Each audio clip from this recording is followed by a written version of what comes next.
cuenta además las circunstancias climáticas. En la asistencia a este curso sobre protección del patrimonio histórico, que como saben se va a desarrollar en 3 jornadas a lo largo del mes de noviembre, que constituye una oportunidad verdaderamente única de conocer la opinión, conocer la experiencia de personas que han dedicado gran parte de su vida como científicos, de su vida personal a la defensa de los fines culturales.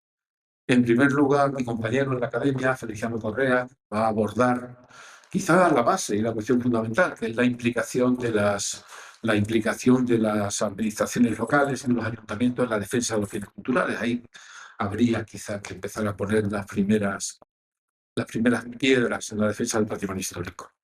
Arsenio es una referencia en el Instituto del Patrimonio Cultural de España. Él ha hecho grandes cosas para la cultura, como reconstruir la Biblioteca de San Ageo. Hoy no nos va a hablar de eso, probablemente, pero algún día habría que traerlo para que nos explicara detenidamente. Y Celia está como vicepresidenta de ICOMOS, además en el aspecto del turismo cultural, que es uno de los grandes problemas de nuestro tiempo. Las grandes ciudades históricas como Cáceres y la manera que tengan de afrontar en el futuro esta cuestión, porque es una cuestión esencial. Tiene una posición privilegiada, acaba de llegar de Nepal, donde se ha producido la última convención de ICOMOS, y por lo menos conoce de primera mano todo el sentimiento a nivel internacional que promueve la gestión de estos espacios tan maravillosos como la ciudad de Cáceres. Yo no voy a cansarles más, así que le cedo la palabra a mi amigo Feliciano para que comience ya. Muchas gracias, George. ¿Se oye bien? Muchas gracias por tu introducción aquí a esta sesión. Y claro, lo primero que tengo que hacer es dar las gracias a quien nos acoge aquí, a la Fundación, porque el tema es muy importante y el patrocinio de alguien que sea sensible a estas cuestiones, pues siempre nos agrada a aquellos que nos hemos dedicado durante muchos años a esta cuestión. Mi directora sabe que ya en los años 80 pues andábamos con estas tareas, intentando orientar.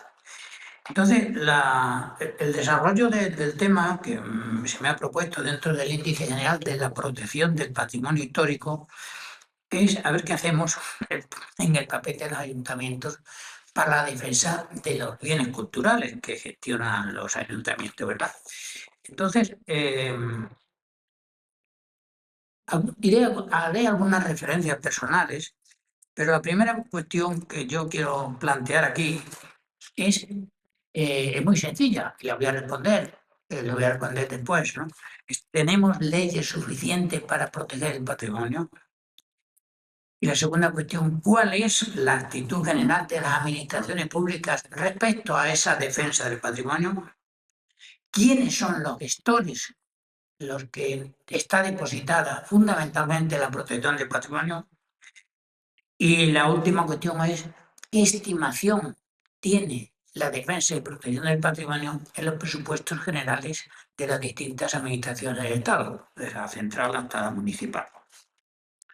Claro, no voy a poder por el tiempo, pero sí lo mencionaré, que cuando alguna vez tuve yo, en mi ejercicio como delegado provincial del Ministerio de Cultura, alguna confrontación con algún alcalde y le argumentaba entonces, hace ya muchos años, la razón de que hay una ley que protege eso y le mencionaba la ley de Azaña de 1933, me contestaba luego, bueno, eso son leyes franquistas, porque ya estábamos después de la democracia y digo, no, son precisamente de un republicano muy culto, que era Manuel Azaña, que en este tiempo se acometió pues, esta cuestión, ¿no? Y entonces esa ley del año 33 es defensa del patrimonio y acrecentación del patrimonio histórico monumental. Es decir, no se plantea el que se proteja, sino que se acreciente. Es decir, que es una ley ambiciosa, ¿no? Y además hay una obligación que establece también esa norma, que los propietarios, poseedores y usuarios de los inmuebles, los objetos y tal, responderán ante los tribunales cuando no cumplan lo que está establecido en las normas, ¿eh? Y también se ocupa de los municipios, que es el tema que a mí me ocupa esta tarde. Dice que todos los municipios españoles están obligados a velar por la perfecta conservación del patrimonio histórico existente en su término municipal. Claro, esto está muy bien puesto cuando se tiene un término municipal muy grande. La verdad es que a veces no se conoce ese término, sobre todo no se conocen aquellos rastros arqueológicos de verdadero interés, ¿no? Y si la historia es maestra de la vida, la arqueología es maestra de la historia. Por lo tanto, es importante el enunciado. La respuesta a ese enunciado ya es más problemática, ¿no? 20 años después de aquella ley de Azaña, ya en nuestra época se promulgó la ley Solana, que todavía es más ambiciosa en el sentido literal, es decir, apura más, es del año 85, y se preocupa mucho de los ayuntamientos, porque no solo señala, no me voy a cansar con el relato completo, ¿verdad? No solo señala que los ayuntamientos tienen esa obligación, sino que habla de la posible amenaza, es decir, que el ayuntamiento, si ve en algún momento, no que se esté infringiendo una norma, sino que haya riesgo de que se pueda infringir, ya tiene la obligación de intervenir, tiene que avisar. Claro, en estos momentos hay riesgo. Sabemos que gran parte del patrimonio histórico español ha sido gestionado por la Iglesia Católica. El despoblamiento de vocaciones que existe, el abandono de conventos y todo esto nos está creando y va a crear más problemas de quién va a asistir, quién va a atender esos inmuebles que son muy importantes y que no nos vaya a ocurrir como cuando la desamortización que se cometieron semejantes cosas. En la ley Solana hay una responsabilidad que yo llamo cuidadora, ¿no? Porque dice extiende la responsabilidad a la ciudadanía. ¿eh? Casi queréis un matiz de la participación democrática en la que Solana quería hacer llegar esto, ¿no? Por eso dice que aquellas personas que observen peligro de destrucción tienen la obligación, dice, deberán en el menor tiempo posible también hacer la advertencia de que se están produciendo esas lesiones al patrimonio. Lo que ocurre es que la ignorancia en general de qué es lo que tiene valor en la ciudadanía es muy grande, ¿no? Por eso esta sesión, luego sugeriré alguna cosa al final, tenemos que lograr que haya una mayor concienciación popular de esto. Permítame que aluda a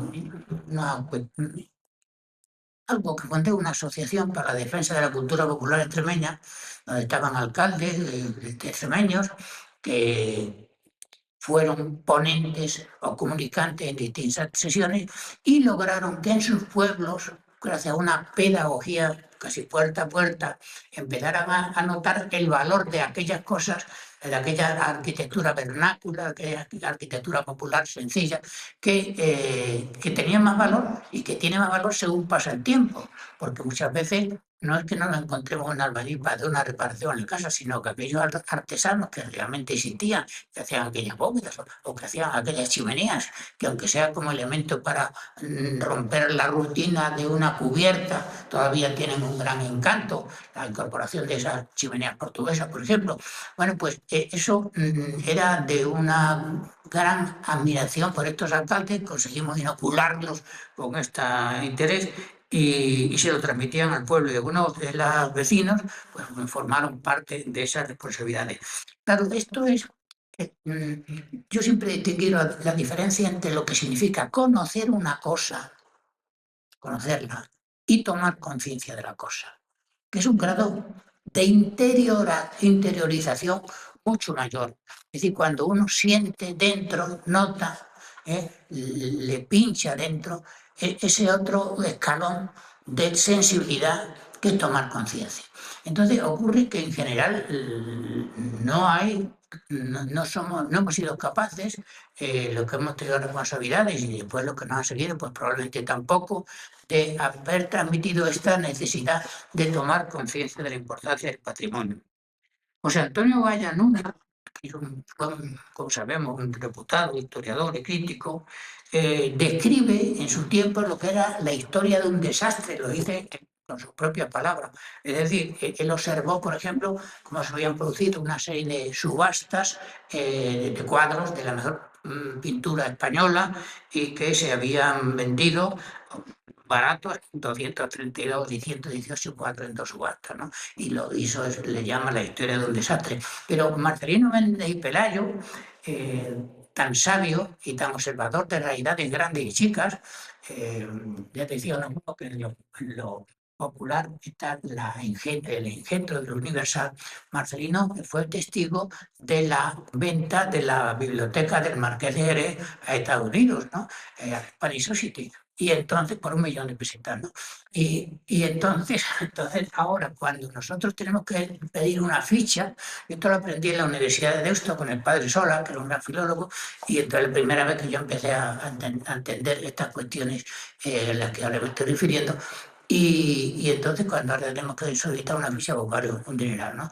Decía Marcelino Menéndez y Pelayo que la venta de la biblioteca del Marqués de Grey, decía textualmente, ha sido más grave que la pérdida de una de las colonias españolas, ¿no? Bien, siguiendo con el itinerario legislativo, pues luego las comunidades autónomas, cada una ha ido haciendo su propia ley, tomando referencia de la norma principal, que en este caso es la ley Solana. La nuestra en Extremadura es del 22 de marzo de 1999. Y dice una cosa que es muy interesante para el vecindario, pero que a la hora de la realidad es más compleja de llevar a cabo. ¿Qué es lo que dice que es importante? Pues dice que la Junta intentará, dice, promoverá ayudas dentro de las previsiones presupuestarias para la investigación, la documentación, la conservación, la recuperación, la restauración, la difusión e incentivos a la creatividad artística. Claro, como casi siempre, bien en los ayuntamientos o bien en las comunidades autónomas, la cultura nunca urge, es algo que caiga una muralla y entonces hay que resolverlo. Como no urge, pues entonces este capítulo de dar un dinero o atender una serie de demandas económicas se retrasa mucho. Y además, pues tampoco hay recursos. En el caso de Extremadura, la Consejería de Cultura tiene muy pocos recursos. Tienen recursos las diputaciones que tienen que atender pues, lo más urgente que las vías donde los coches circulan y otras actividades, ¿verdad? Bien. Para ir resumiendo, voy a decir que en la resolución de los problemas de la conservación del patrimonio hay 3 gestores que son importantísimos, que son los que determinan qué es lo que sucede en un sitio o qué sucede en otro. En primer lugar, los arquitectos superiores o arquitectos técnicos. En segundo lugar, los secretarios municipales. Y en tercer lugar, el alcalde y concejal o concejales de cultura. Los arquitectos a veces pues tienen una sumisión a su escuela, es decir, han seguido una teoría y tal, que hacen quizá pocos casos de algunas viejas recomendaciones y sabias recomendaciones. Yo traje a Fernando Choca Goitia, de Feliz Memoria, a unas conferencias en Extremadura, y entonces en uno de sus libros dice, y perdonad que lo lea exactamente, muchos arquitectos de nuestros días han perdido todo tipo de referencia al lugar, al ambiente donde han de implantar su obra. Su vanidad les ciega, dice Chueca, y no consideran que exista razón ambiental que pueda condicionar su capricho. Hoy en día se declara con laudable frecuencia la necesidad de proteger el medio ambiente, lo de los verdes y tal, que está muy en danza. Pero para sus defensores esto se circunscribe al medio rural, a la naturaleza con sus bosques, valles, ríos, montañas, flora, fauna propia, pero pocos se han reparado y caen en la cuenta que las ciudades tienen también su ambiente, su genius loci, se decía antes, ese genio. eh, hay algunos libros que describen esto perfectamente, esa magia, ese algo más que tiene algunas ciudades, ¿verdad? Bien, en general a nadie le afecta que se destruya, dice Chueca, el ambiente de la Puerta de Toledo de Madrid, o se rompa el binomio ciudad, puente, roca, mar, con unos cubos acristalados. Y más adelante, en la misma revista donde escribe esto, dice Chueca lo siguiente: conservemos nuestros monumentos, rejuvenezcámoslo, pero todo sin desvirtuarlo. Los arquitectos no son vigilados y desean dejar su huella. Quieren decir, por aquí pasé yo. Y agrega Chueca, y ya lo creo que lo logran. A mi parecer es porque hoy la carrera de arquitecto tiene escasa consideración y poco fundamento en el conocimiento histórico.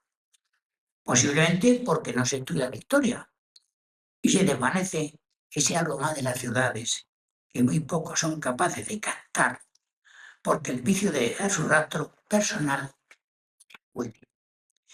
Bueno, yo podía relatar ciertos encuentros que tuve cuando tuve responsabilidad en la administración pública sobre estos temas, porque cuando veía chirriar una propuesta, un proyecto, que no solo lo notaba yo, sino que venía alguna gente a decirlo, ¿verdad? Faltaba esa coordinación con lo que existía antes, con el monumento. No estoy hablando de historicismo, no estoy hablando de eso, sino de que existe esa posibilidad de armonía. Cuando he visitado algunas iglesias a lo largo del Camino de Santiago o en otros lugares, se ve que están hechos en distintas épocas y se ve la superposición amable de unos volúmenes con otros. Se ve como si hubiera habido una doctrina básica para seguir construyendo, pero sí sin meter esos gazapos que muchas veces encontramos en otros sitios, ¿no? Por otra parte, a algunos arquitectos pues le falta esa formación, esos planes especiales que son tan importantes en las ciudades y que no existe información. Miren, cuando se salió un concurso para restaurar la vieja casa donde nació Baconina de Balboa, que no era una casa de unos simples menestrales, sino que tenía, Balboa pues, sabía leer y escribir, y sus hermanos también, era gente instruida, ¿no? Bueno, puede estar las cartas que le escribía Balboa al rey, eran estupendas, ¿no? Que se conservan afortunadamente. Bueno, pues cuando hubo que rehabilitar ese edificio, se presentaron una serie de concursos. El presidente de la comisión era el alcalde y uno de los miembros del jurado era un arquitecto que se encaprichó con un proyecto. Y el proyecto consiste y se ha ejecutado en que se elimina toda la pared maestra principal de la fachada y se colocó una zona cristalada de una sola pieza, carísima, como si fuese el Corte Inglés. La casa está orientada al mediodía, con lo cual todo el sol cae de allí, destruye la madera, se agrietan, los documentos que hay allí se vuelven como el pan de angelito este que se parte, ¿verdad? Y se hizo así porque el arquitecto había sido delegado del Colegio de Arquitectura. Por otra parte, dijo que si no se aprobaba ese proyecto, él se iba. Entonces, bueno, pues no catalizar, se arrugó el alcalde, se arrugó los demás y eso se hizo. Bien, entonces, una de las palancas para la protección de patrimonio es la formación de los arquitectos. Arquitectos que están ahí y que además son consultados con el alcalde.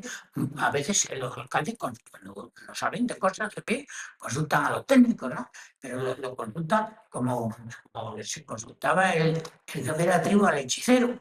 Le preguntaba al hechicero si va a llover, y sobre el futuro. Esto se le consulta sobre lo que ya hay. Entonces depende de la formación que tengan los arquitectos para que el alcalde le acierte en su gestión o no acierte. El otro elemento de gestión, antes me voy a referir brevemente, son los secretarios del ayuntamiento. Muchos secretarios del ayuntamiento son interinos, que pasan por allí, algunos ni viven en las ciudades, tienen tienen que tener y tienen, tanto con el concejal de Cultura como con el alcalde, una relación, una complicidad, entre otras cosas porque a veces son funcionarios habilitados para la alcaldía y si se ponen un poco enfrente de la autoridad competente, pues puede deponerlos, ¿eh? Pero tampoco los secretarios tienen información específica sobre las leyes de patrimonio. Tienen muchas dudas. A mí en algunos casos, pocos me han venido a consultar sobre estas cuestiones. Y a veces se encuentran incluso con hechos consumados. Pues, los ven que están mal, pero no hacen advertencias de ilegalidad, ni antes ni tampoco después. Eh, esa advertencia de ilegalidad que tendría que hacerse a veces choca con la picardía del alcalde con el vecindario. ¿Qué quiere un alcalde? Que lo vote y que lo siga votando. Y para eso a veces pasa por unas situaciones curiosas. Yo voy a mencionar una de ellas, ¿no? Se presentó, todo lo que cuento es real, para el imaginario y otros literatos de la sala. Se presentó uno que iba a hacer una obra al alcalde y el alcalde tenía por costumbre contestarle a ese y a otro diciéndole: no te voy a hacer perder el tiempo con lo de la licencia que canta mucho. Entonces le recomendaba algo. ¿Qué le recomendabas? Tú vete haciendo. 3 palabras que yo he convertido en un vocablo. Tú vete haciendo, empezó a tomar cuerpo y la gente iba a ver al alcalde y el alcalde decía: bueno, te voy a hacer perder tiempo, tú vete haciendo. ¿Qué ocurría? Que cuando llegaba la licencia tal, pues se habían cometido cosas que no estaban en el proyecto, pero tampoco se derribaba nada, porque aquí se derriba muy poco. De modo que la actitud de los alcaldes a veces condiciona la de los secretarios, llegan a un apaño, llegan a un silencio y las consecuencias son que a veces vemos y bueno, pero esto que hace aquí cuando visitamos una ciudad, pero esto cómo es posible que se haya hecho, ¿no? En fin, no hace falta que sean pueblos pequeños, a veces de edad, también en Salamanca, donde tuvimos este verano, mi mujer y yo vimos un poco cosas de estas, ¿no? Y eso a pesar de que el Código Penal establece no pocas penas sencillas o medio amables, sino que castigan los artículos 322 y 322, 1 y 2, dice, entre otras cosas, primero la autoridad o funcionarios públicos que a sabiendas de su injusticia hayan informado favorablemente un proyecto de derribo o alteración de edificios singulares protegidos serán castigados, además con una pena establecida en otro artículo, ¿verdad?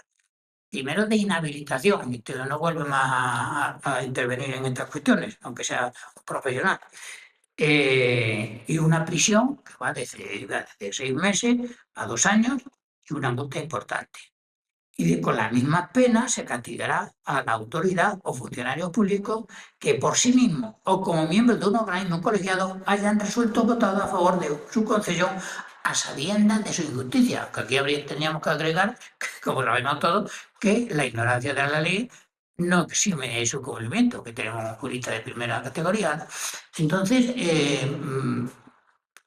a pesar de saber que existe eso, sin embargo, hay una permisividad en estas cuestiones que algunos, bueno, pues lamentamos, escribimos. Podía contar otras cosas, ¿no?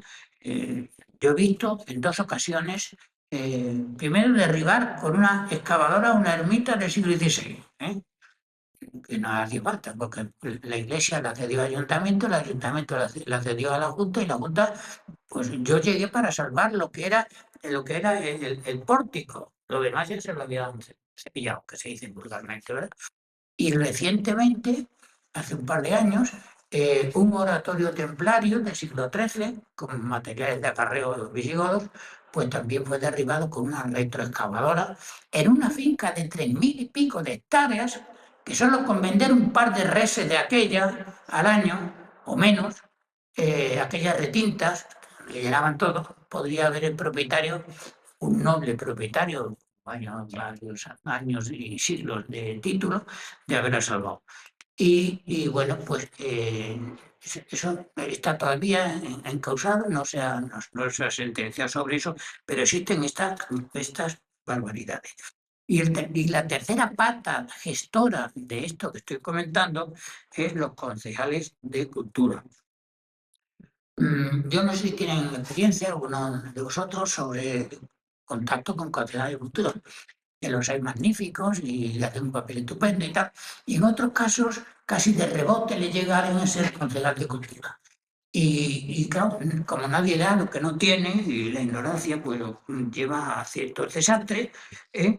Eh, no es posible que su gestión pueda tener eso que se llama el prestigio profesional para sentar cátedra, para imponerse, para poder debatir, porque no tienen formación.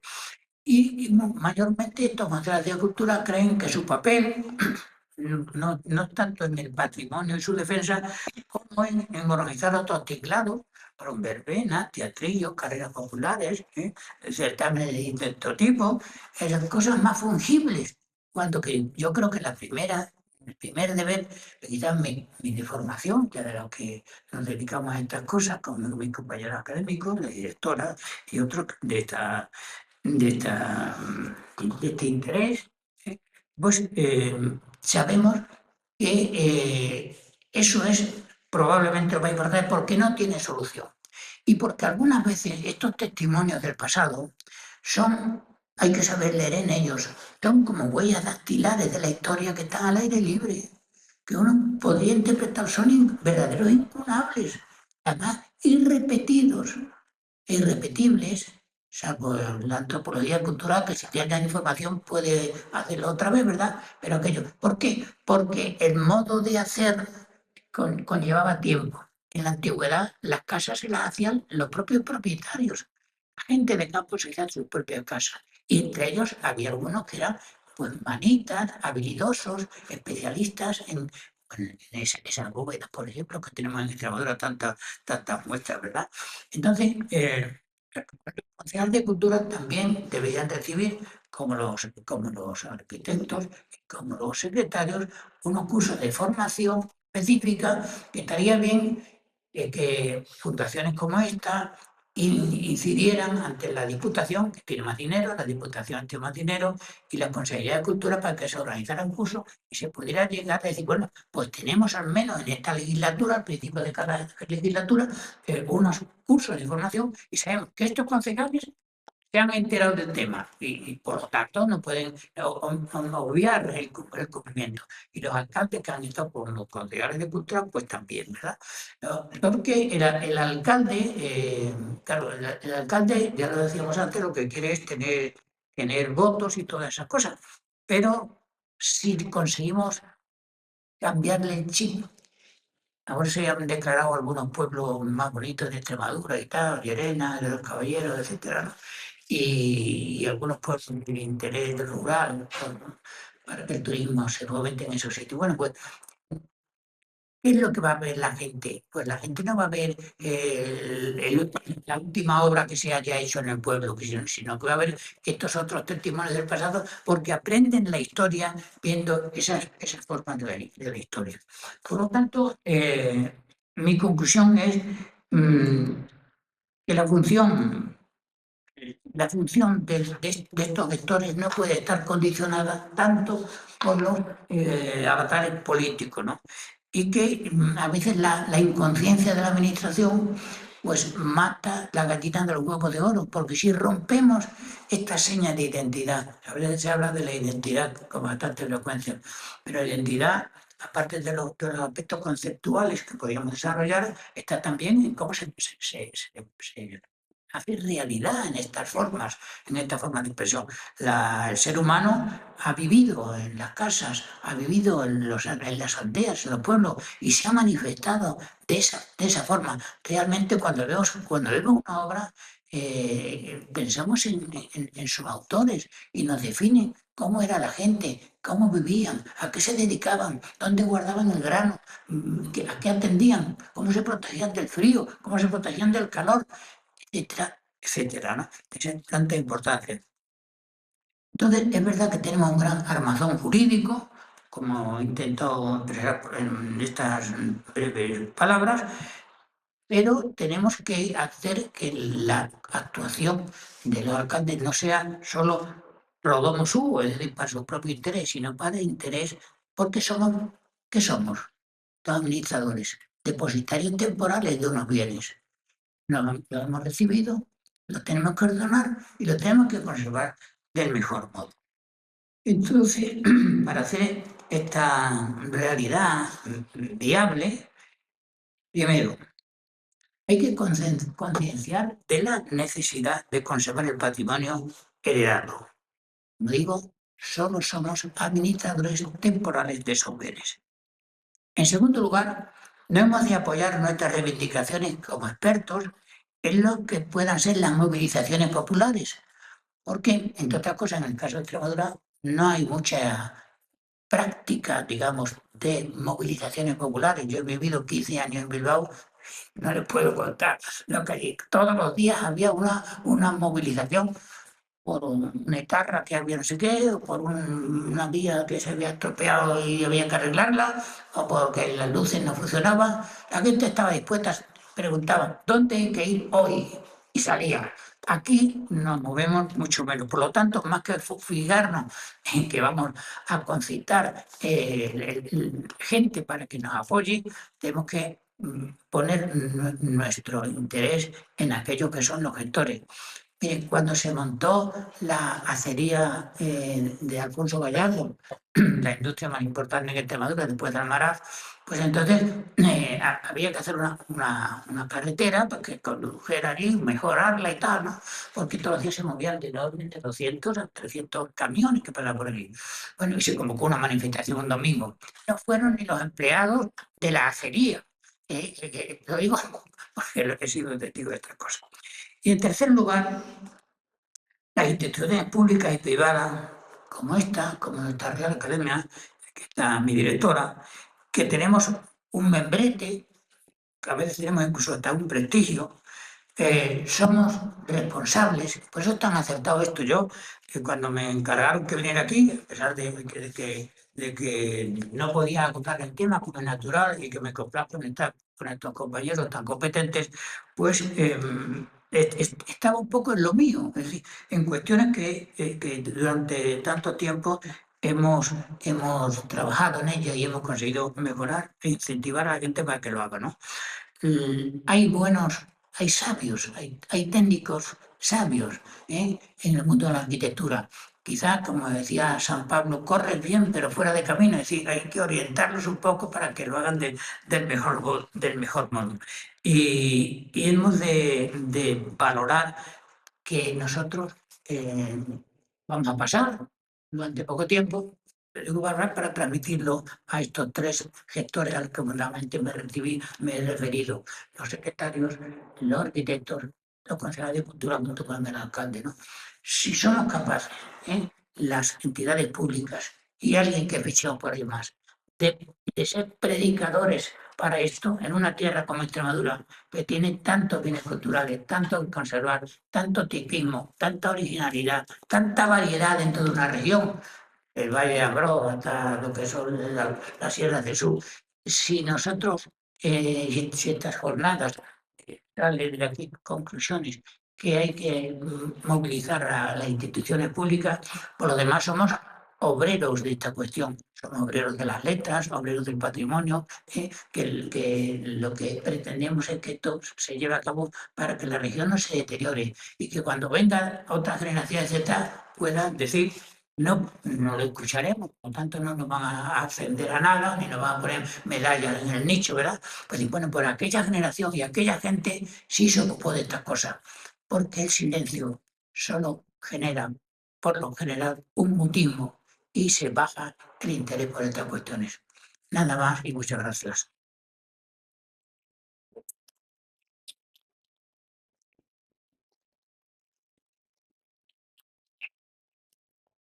Muchas gracias, en primer lugar a la Academia y a la señora directora y asistentes para invitarme a estar aquí hoy Para mí es un motivo de orgullo y satisfacción, ¿no? El poder exponer brevemente, aunque sea, cuáles son las cuestiones más cuestiones relevantes acerca de la conservación del patrimonio documental, que dentro de lo que es la conservación del patrimonio tal vez sea una de las parcelas menos conocidas en cuanto a lo que representa.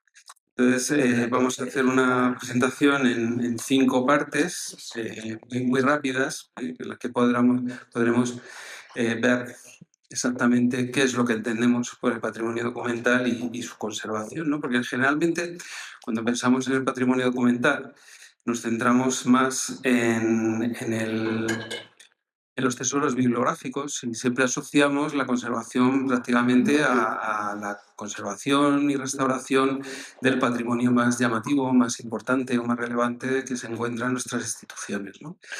Sin embargo, en el caso del patrimonio documental, estamos hablando de un patrimonio muy amplio. Nosotros, por ejemplo, en el caso del Museo del Prado, hablamos de los miles de cuadros que almacena el Museo del Prado, y en la Biblioteca Nacional, por ejemplo, se conservan cerca de 34 millones de objetos. Esto implica una dimensión y unas necesidades que no se pueden abordar con sistemas tradicionales de conservación. Entonces, esa idea que tenemos de que el patrimonio bibliográfico es un conjunto de tesoros, de incunables, de manuscritos, de grabados y dibujos que es necesario conservar, y nos lleva inmediatamente a la imagen de los laboratorios de restauración, y además muchas veces a ese intento, que no siempre es muy honorable por parte de los restauradores, de aparecer como grandes científicos del patrimonio, ¿no? Y trabajamos con sistemas complejos que requieren mucho tiempo. Yo muchas veces me escudaba cuando trabajaba como restaurador en la complejidad de los tratamientos de restauración para justificar la demora en la restauración de un objeto, ¿no? Es verdad que se han desarrollado métodos de conservación que están a la altura de cualquier otra parcela del patrimonio cultural, como es la pintura mural o la restauración de textiles en el patrimonio documental, pero también es cierto que, desgraciadamente, el patrimonio documental no puede ser abordado con las mismas metodologías para todas las piezas, sino que tenemos que hacer una selección que siempre es complicada, porque cuando nosotros hablamos del patrimonio documental hablamos de millones de objetos, ¿no? Los archivos se miden por kilómetros de estanterías, y esos kilómetros de estanterías están formados por hojitas de papel, una junto a otra, formando largos caminos. Y, por ejemplo, volviendo al caso de la Biblioteca Nacional, nos encontramos con que la longitud de las estanterías de la Nacional era de 850 kilómetros, ¿no? La distancia que hay entre Barcelona y La Coruña, solo de hojas de papel.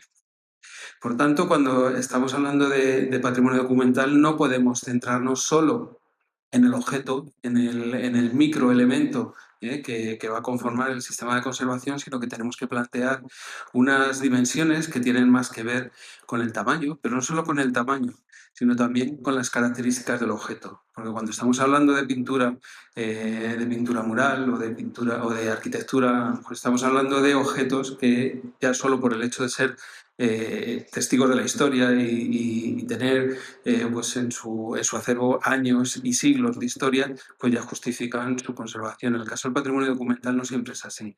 No siempre estamos hablando de un patrimonio histórico, sino que también podemos estar hablando de un patrimonio actual, ¿no? Es algo que se planteó durante el año pasado en los ejercicios de salvamento de las zonas afectadas por la Dana de Valencia.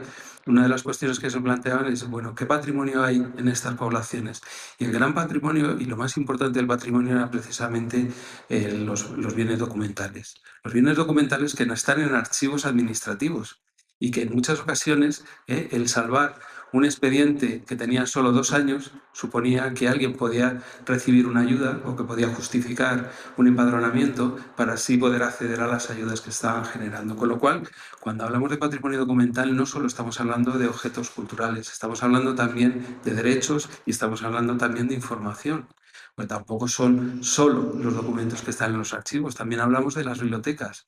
Y en las bibliotecas también tenemos cientos de miles de objetos que tienen un valor como transmisores de información. Cuando nos planteamos y hacemos una encuesta acerca de cuál es para usted la institución cultural más importante del Estado, mucha gente, sin duda, o sin dudarlo, hablará de el Prado, de la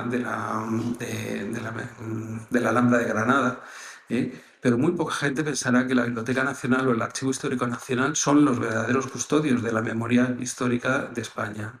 Así que cuando estamos hablando de patrimonio documental, también estamos hablando de esas colecciones que son conjuntos organizados de conocimiento y que dan lugar a la posibilidad de tener un conocimiento acerca de nuestro pasado. Claro que muchas veces nos encontramos con que en el caso del patrimonio artístico, la pintura o los textiles, estamos hablando de materiales que tienen relevancia por su rareza o por su unicidad, que son originales. En cambio, cuando estamos hablando de libros y documentos, pues estamos hablando de ejemplares que a lo mejor se conservan en bibliotecas. En caso de extrema rareza, pues a lo mejor encontramos en España 10, 12 ejemplares, ¿no? En el caso de incunables. Hay veces que encuentras obras únicas, pero lo más habitual es que cuando hablemos de patrimonio bibliográfico nos estamos hablando de obras que no son únicas, de obras que en caso de estar deterioradas se llevan al laboratorio de restauración o al taller de encuadernación y solo el hacer una cubierta es superior al valor del libro. Ello nos lleva a la necesidad de replantearnos en qué sentido debemos conservar y cómo debemos invertir. Tenemos grandes bibliotecas como el Monasterio del Escorial, en el que nos encontramos cientos de miles de documentos de un valor extraordinario, de manuscritos que son únicos, de gran antigüedad, etc. O estamos hablando de bibliotecas modernas en las que podemos encontrar toda esta información. Esta es la biblioteca del Instituto del Patrimonio Cultural de España. Es probablemente la biblioteca de temática patrimonial más importante del Estado y una de las más importantes en lengua española en todo el mundo, ¿no? Tiene unas colecciones de cerca de 60.000 volúmenes, en las que la mayoría no son de una extraordinaria rareza. La rareza reside en el conjunto que forman. Y el hecho de estar relacionados unos con otros para dar lugar a una conciencia, lo cual me lleva a otro elemento interesante, y es que en el patrimonio documental, al no ser importante el objeto, sino el conjunto, también tenemos que conservar, pensando en la conservación de las relaciones que existen entre todos los documentos, ¿no? Y cuando se plantean las prioridades a la hora de establecer los planes de conservación en grandes bibliotecas, tenemos que valorar todas esas relaciones que muchas veces son invisibles y que obligan a trabajar en relación no solo a los restauradores, sino también a los facultativos, a los usuarios que van a hacer uso de esas colecciones documentales. Pero no solo eso, también están, como comentaba antes, los archivos administrativos, las bibliotecas públicas que dan un servicio a la sociedad, y muchas veces ese servicio es fundamental para poder desarrollar su actividad. En el caso de Valencia, como comentaba antes, la destrucción de algunos de los archivos municipales con todos los planes de urbanismo o todas las licencias de obras en las ciudades, pues suponía un problema enormemente grave. Por tanto, si nosotros estamos hablando de conservación en estas bibliotecas, no solo tenemos que pensar en las bibliotecas patrimoniales y en los conjuntos históricos, ni tampoco en las bibliotecas que tienen un valor, sino también tenemos que bajar al nivel del ciudadano y dar respuestas a las necesidades del ciudadano. El ciudadano probablemente no entenderá que gastemos grandes sumas de dinero en restaurar un documento que tiene solo 10, 15 años, ¿no? Pero lo que no va a perdonarnos es no poder desarrollar un trámite con la administración porque ese documento se ha perdido, se lo han comido los insectos o simplemente se ha estropeado porque había una gotera al lado de la estantería donde estaba apoyado ese documento, le salieron hongos y se lo comieron. Así que una de las cuestiones que nos tenemos que plantear es por qué en conservación del patrimonio documental se trabaja de otra forma. Y en este sentido tenemos que pensar en de dónde venimos, ¿no? Y de dónde venimos es interesante porque la historia de la conservación documental es muy reciente. Sorprenderá que yo diga ahora mismo que la primera conciencia acerca de la fragilidad del patrimonio documental se produjo en los años 80, cuando yo ya estaba en activo, trabajando en el Instituto del Patrimonio Cultural de España, ¿no? Pues estaban planteando entonces las premisas que van a determinar cómo va a ser la conservación que estamos haciendo hoy en día. Sin embargo, esto no era este movimiento acerca de la importancia de la gestión del patrimonio documental con la perspectiva de la conservación, no era algo original.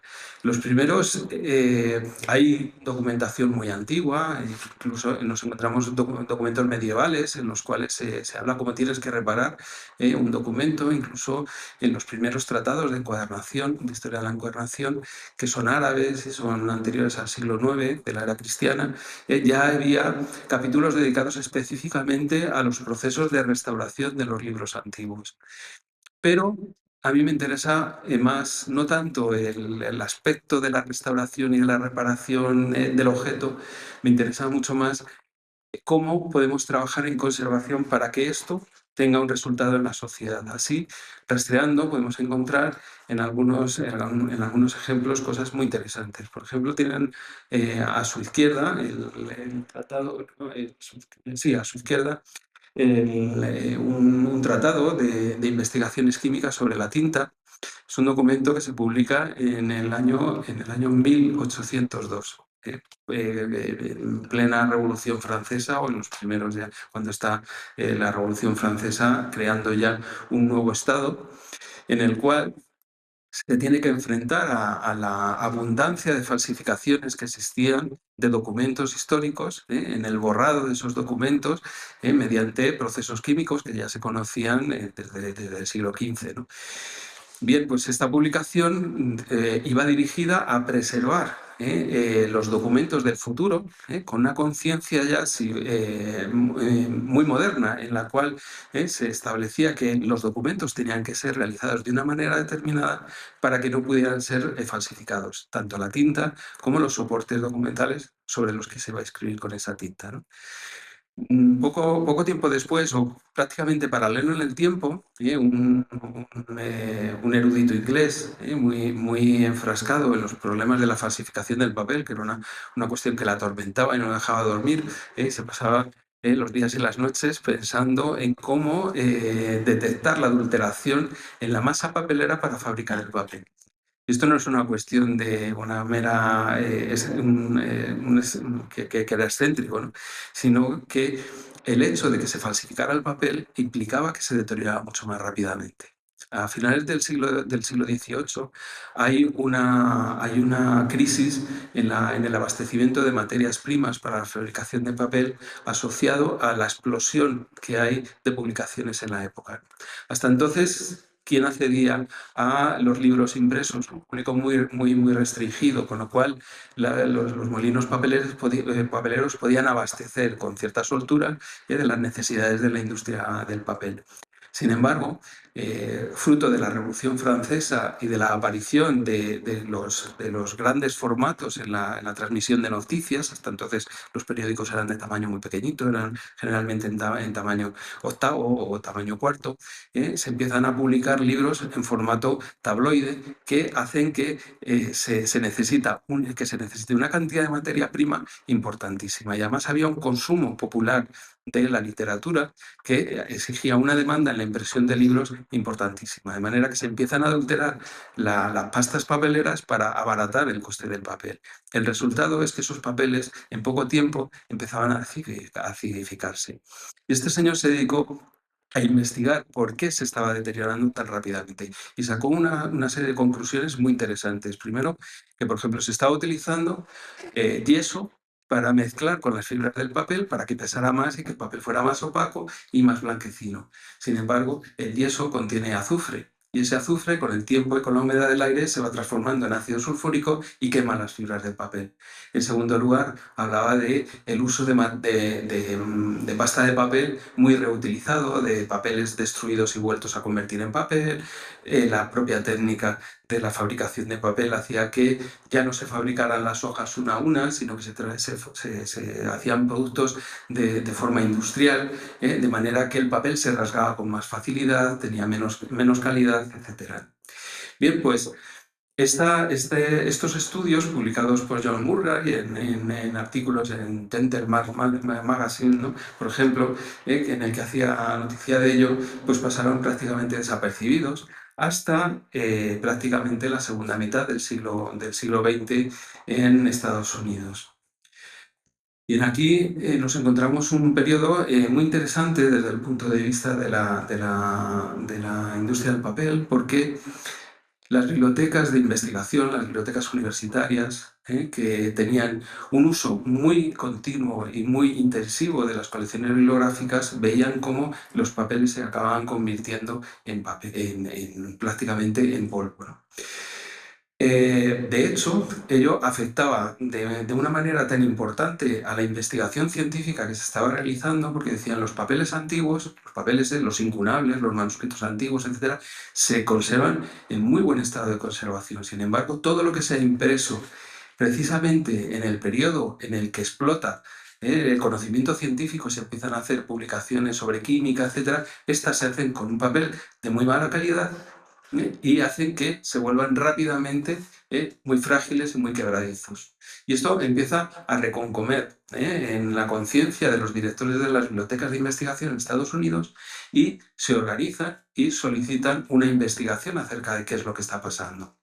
De manera que se hace una recuperación de la figura de John Murray y de sus postulados acerca del uso y de la adulteración del papel, pero también empiezan a descubrir que los cambios marcados por la sustitución de la pasta de trapos que se había utilizado tradicionalmente para hacer el papel y su sustitución por pasta de madera, hacía que el papel se volviera rápidamente ácido y que prácticamente desapareciera a poco menos de 50 años. Bien, esta imagen es uno de los conservadores de bibliotecas más importantes de la historia, es Peter Waters, que era un conservador inglés que emigró a Estados Unidos y fue jefe de conservación de la Biblioteca del Congreso de Estados Unidos en el periodo en el que las bibliotecas norteamericanas empezaron a hacer estudios acerca de qué porcentaje de su patrimonio se estaba perdiendo en las bibliotecas, y descubrieron con gran pavor que más del 70% de sus fondos bibliográficos estaban amenazados por el ácido. Y así dan comienzo a una época que yo generalmente hago siempre bromas con los colegas y le llamo la etapa del terror al ácido, ¿no? Entonces tú ibas a una reunión de bibliotecas y si querías despejar rápidamente la reunión y que saliera todo el mundo corriendo, hablabas, aquí hay papel ácido. Entonces rápidamente la gente huía enfebrecida, ¿no? por ese temor al papel ácido. De hecho, se empiezan a plantear en esta época que no hay sistemas que puedan gestionar el gran problema del papel ácido. Estamos hablando de miles de millones de dólares que se tenían que dedicar a conservar por métodos tradicionales todas esas colecciones de papel que se estaban estropeando.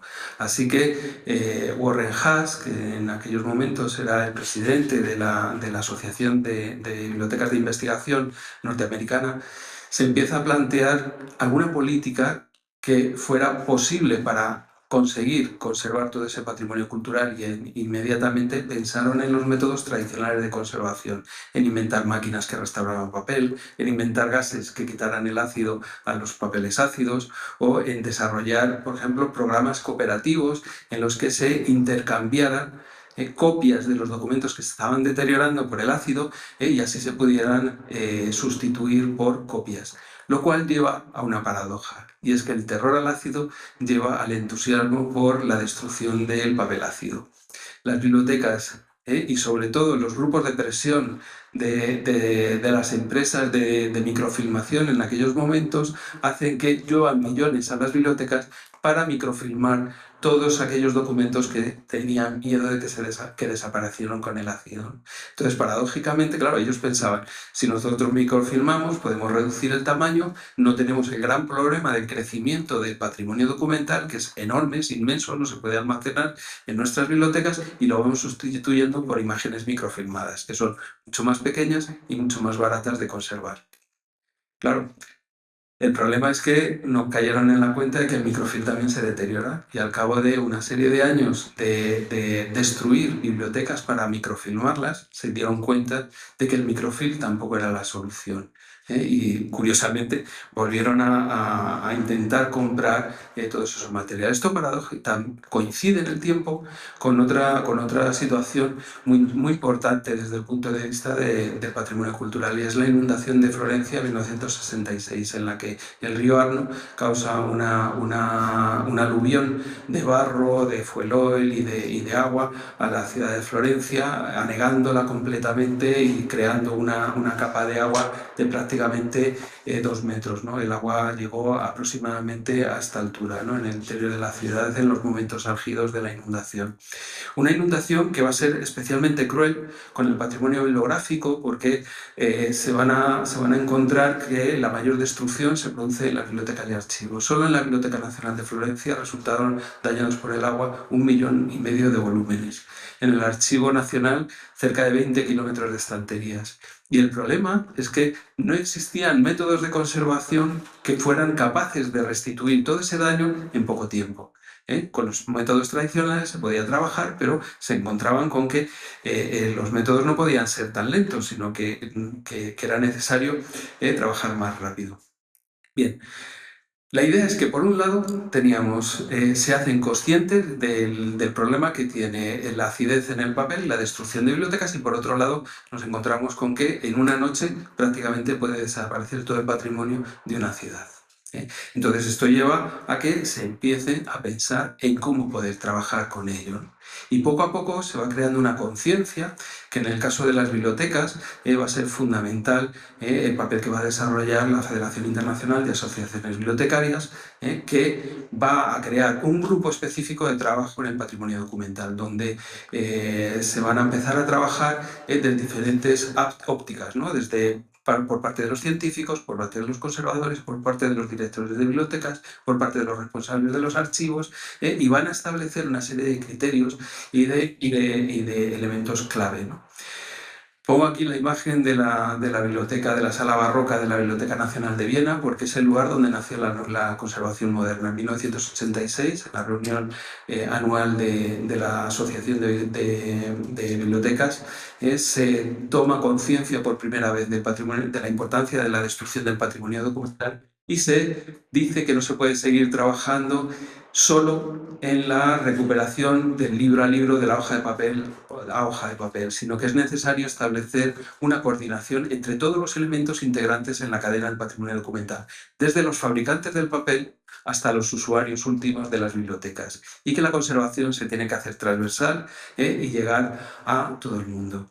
Así que, vamos a ir muy rápido, nos encontramos con que existen una serie de árboles, como puede ser el deterioro biológico, ¿no? Que es el que inmediatamente llama la atención y que parece como muy grave, pero que desde el punto de vista real es bastante anecdótico, porque muy pocas veces encontramos un deterioro biológico tan grave como este que tiene en la imagen. Los microorganismos que tienen que ver con las condiciones ambientales. Las tintas metaloácidas que van destruyendo el papel, o el propio uso de esas colecciones que se hacen, e incluso muchas veces los remedios que utilizamos para conservar los documentos acaban destruyéndolos. De manera que, por ejemplo, aquí tienen la última página del Cantar de Miocid, que fue tratada en el siglo XIX con ácido clorhídrico para poder hacer revelar las tintas que habían desaparecido. Pues el criterio de restauración que se utilizó fue utilizar un reactivo con ácido clorhídrico y ferrofluoruro de potasio para poder conseguir que esas letras se transformaban en esos colores azules que permitían identificar la fecha en la que había sido copiado el Cantar de Miocid. Es decir, el proceso de restauración destruyó uno de los elementos más importantes de este documento. Realmente, una de las conclusiones que podemos considerar que tiene que ver con Florencia fue que más que los árboles, lo que nos importaba realmente cuando trabajamos en conservación documental es el bosque. Encontrar el contexto, entender las relaciones que existen entre todas las partes del sistema y que esto tiene que ver mucho con el medio ambiente en el que conservamos los documentos. De manera que no solo tenemos que ir al interior de esas cajas de archivos, sino ver cómo están colocadas, cómo están dotados los archivos, qué medios tienen de protección de esa documentación, cómo es el clima de los archivos, si existe humedad, si existe elementos biológicos presentes en el ambiente, o si la documentación se está consultando correctamente, etcétera. Porque lo que es cierto es que cuando los bosques están bien ordenados, la conservación es muy sencilla. Solo se trata de dedicarle muy poquito a conservar algo que es enormemente costoso, de reunir, de organizar y de mantener. Mientras que si pasamos a situaciones en las que los archivos, esto es un depósito de material hemerográfico en una biblioteca nacional, no es la nuestra, pero está cerca, nos vamos a encontrar que cuando se producen los elementos de deterioro, la destrucción va a ser enorme y muchas veces con una imposibilidad de volver a un estado anterior que es inmediata, ¿no? Porque cuanto peor está organizada la documentación, más fácil es que se deteriore. De hecho, por ejemplo, cuando entramos, esto es el archivo municipal de Paiporta, ¿no? en la dana pasada, en la que nos encontramos que una parte del archivo, está en la imagen, en esta parte que tienen a su izquierda, es donde está la documentación conservada en los armarios compactos, que son armarios de calidad de archivo, etcétera, con la documentación bien guardada en cajas, etcétera, y esto en estanterías que se fueron utilizando pues, para ir colocando la documentación a medida que iba creciendo el archivo. Así que nos encontramos con que cuando una parte del archivo está en mal estado, nos vamos a encontrar que la destrucción es muy grande. Así que para terminar este repaso así muy rápido por lo que es la conservación documental, yo sí quisiera hablar de que es necesario tener una cierta esperanza, y esta esperanza está en la propia dana. A pesar de la destrucción de muchos kilómetros de estantería en las estanterías, cuando llevamos la documentación a los talleres donde se realiza la estabilización, fue posible la recuperación de prácticamente el 90% de la documentación que se ha perdido. Gran parte de lo que se ha podido salvar es porque no se ha realizado el trabajo mal, porque se hizo un trabajo previo de selección, había un trabajo previo de ubicación de los archivos, de cuidado de los archivos, y a pesar de estar en sótanos, en zonas de acceso desde la calle, fue posible recuperarles. Así que cuando hablamos de patrimonio documental, no tenemos que pensar en qué hacen los restauradores para conservar el patrimonio documental. Lo que tenemos que pensar es qué hacen los ayuntamientos, qué hacen los propietarios de las bibliotecas, para que esas bibliotecas tengan un alojamiento adecuado para sus colecciones y un medio ambiente sano. Con esto pues quiero concluir. Ahí tienen mi correo electrónico, y cualquier duda o cualquier necesidad que tengan, el Instituto del Patrimonio es un organismo público y por tanto está al servicio de los ciudadanos. Así que encantado de si recibo algún correo pidiendo ayuda. Muchas gracias.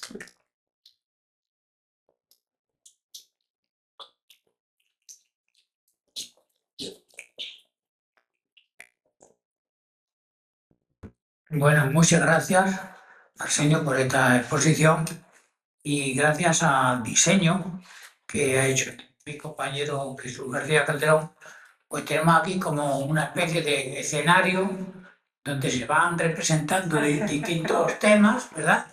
Pero que esto no solo demuestra la densidad y amplitud del patrimonio histórico español, sino también la variedad y cómo hay especialistas en cada una de estas cuestiones, ¿no?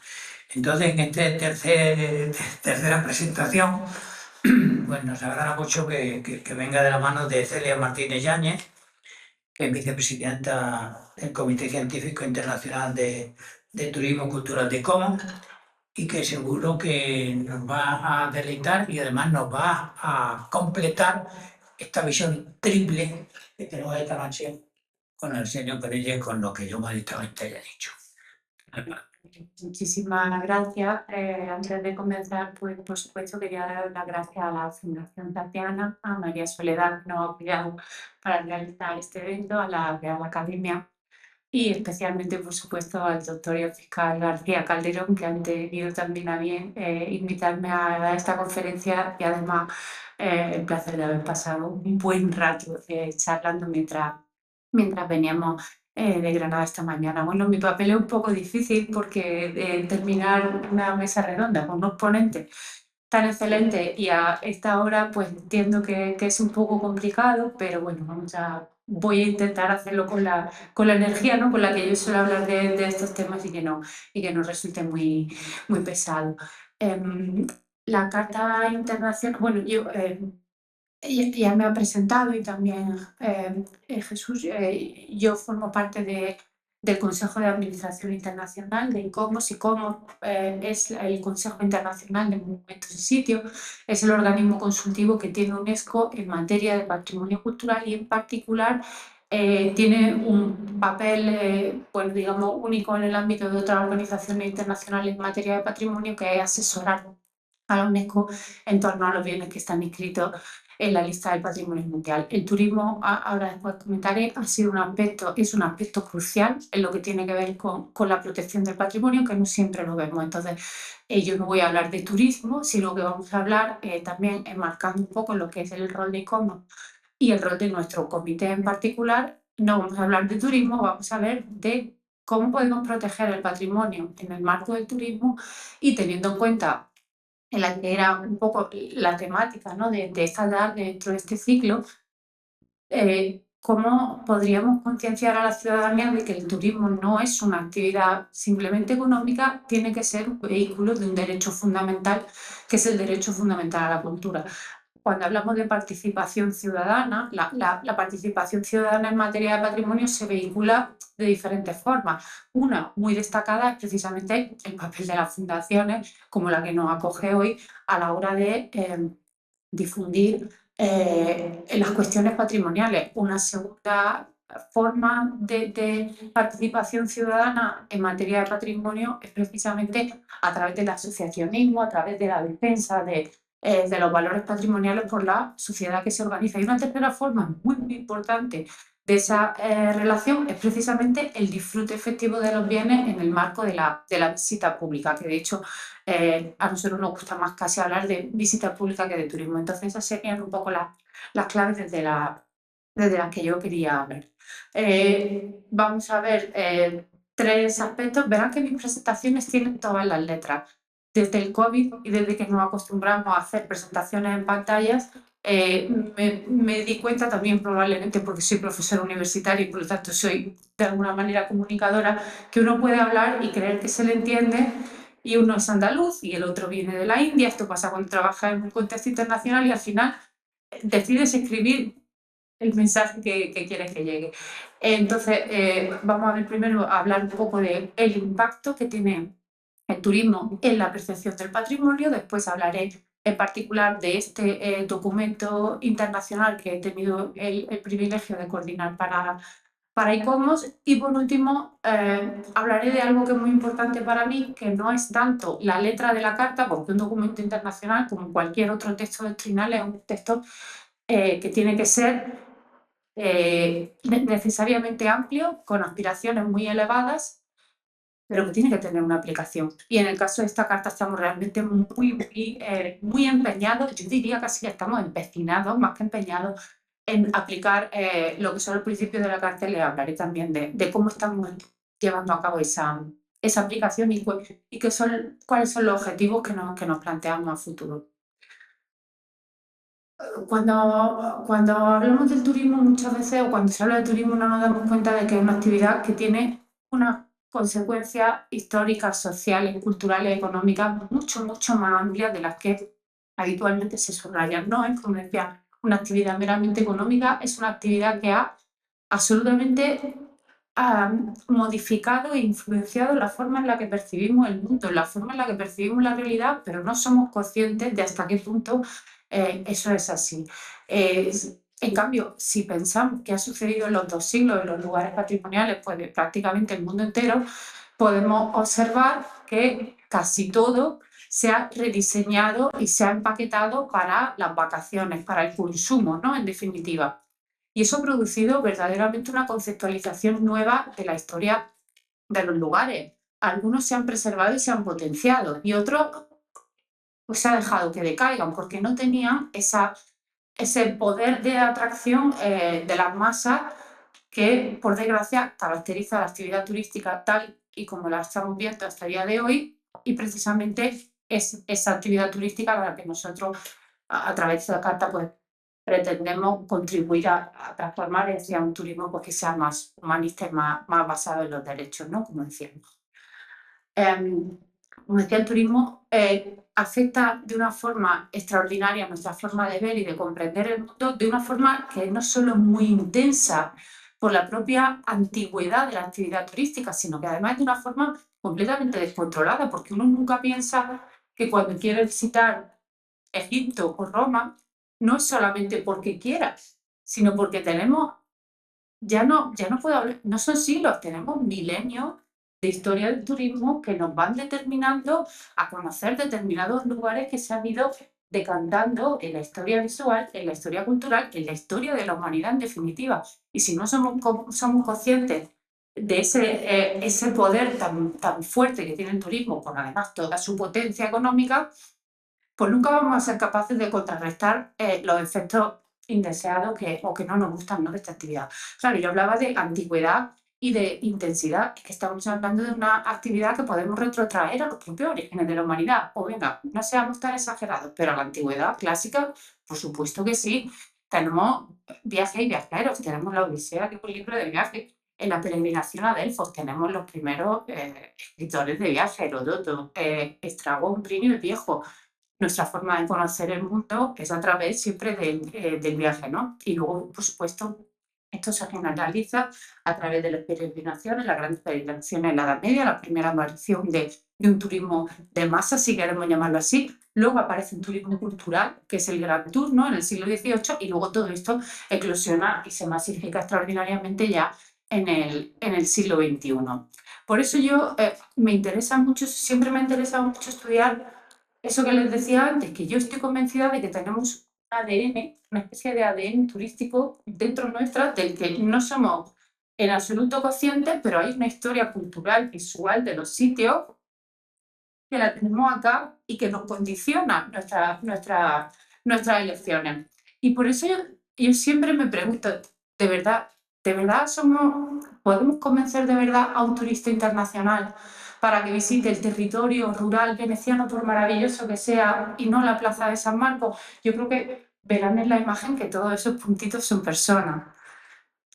Pues yo creo que no. Sinceramente, y mira que me dedico a esto, y no soy una persona pesimista, pero creo que no podemos, porque lo cierto es que hay una carga de atracción en estos lugares que hace que verdaderamente volver atrás y limpiarnos de estas imágenes sea francamente difícil. De ahí que me guste llegar, ¿no? Desde esa imagen de Venecia, que podría ser una imagen, o sea, esta imagen la tomé yo creo que en el año 2009, es una fotografía mía, pero podría haber sido perfectamente 50, 100 años antes, hubiera sido igual, y si fuera de ayer, sería la misma o peor.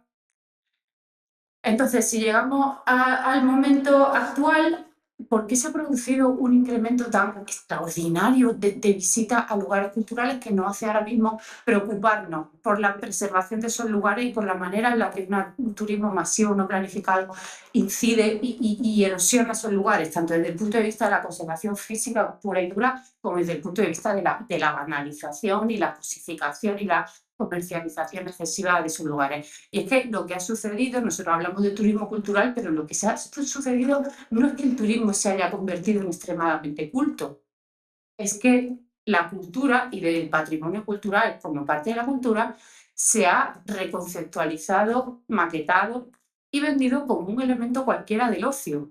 De manera que lo que antes era una actividad de élites, el siglo XVIII, el Grand Tour, se ha convertido en una actividad absolutamente popular, lo cual tiene un aspecto muy positivo, porque probablemente el aprecio por el patrimonio cultural está más democratizado que nunca, pero la erosión que se produce también es muy fuerte. El asunto está en que vemos acudir a un lugar patrimonial, a un bien patrimonial, se ha convertido en una actividad de ocio, porque se practica en el marco del turismo, o sea, nosotros somos especialistas en patrimonio y viajamos a veces por motivos de ocio y a veces por nuestro trabajo, pero la inmensa mayoría de la sociedad visita los bienes culturales cuando tiene tiempo, en las vacaciones, en el marco del ocio y en el marco del turismo. Y eso implica un tipo de visita que no es la visita pública relajada, sino que estamos hablando de algo que tiene una visión distinta. Yo siempre, a mis alumnos en la Universidad de Granada, siempre les pongo el mismo ejemplo de una familia media que va a París 3 días y que planifica su viaje. En esa planificación del viaje es tan importante que, ¿qué hacen? ¿Van al Louvre? Sí.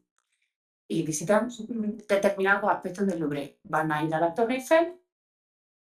Y seguro van a llevar a su hijo a Euro Disney. Es decir, al nivel de la elección es exactamente lo mismo ir a Euro Disney que ir al Louvre o que ir a cualquier otro monumento maravilloso de París. Y estas cosas, cuando hablamos de gestión y cuando hablamos de cómo protegemos al patrimonio en el marco del turismo, pues tenemos que ser conscientes de ellas, ¿no? Ese uso del patrimonio cultural como un elemento clave del ocio, como un elemento clave del turismo y ese incremento exponencial que han tenido los visitantes en los últimos 20 o 30 años ha obligado absolutamente a centrar la gestión de los bienes en los flujos de visitantes, y eso con suerte, porque hay muchos lugares que simplemente no lo gestionan y bueno, a ver qué es lo que pasa.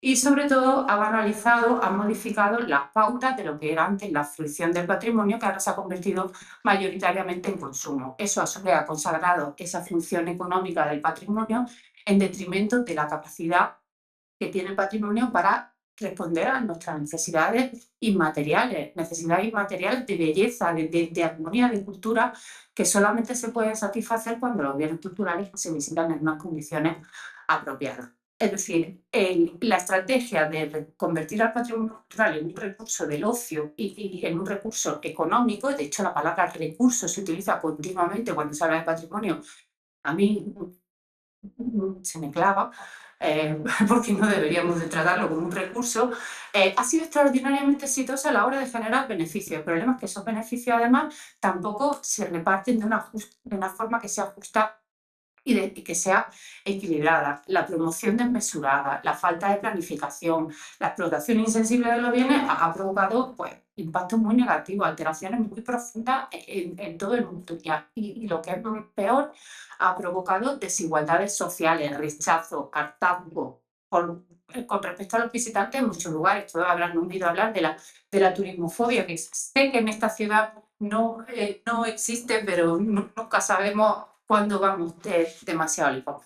Y algo que a mí me preocupa todavía más, ha producido restricciones al propio derecho de uso, de acceso y de disfrute del patrimonio, tanto para la propia ciudadanía, para los locales, como para los visitantes, porque promocionar,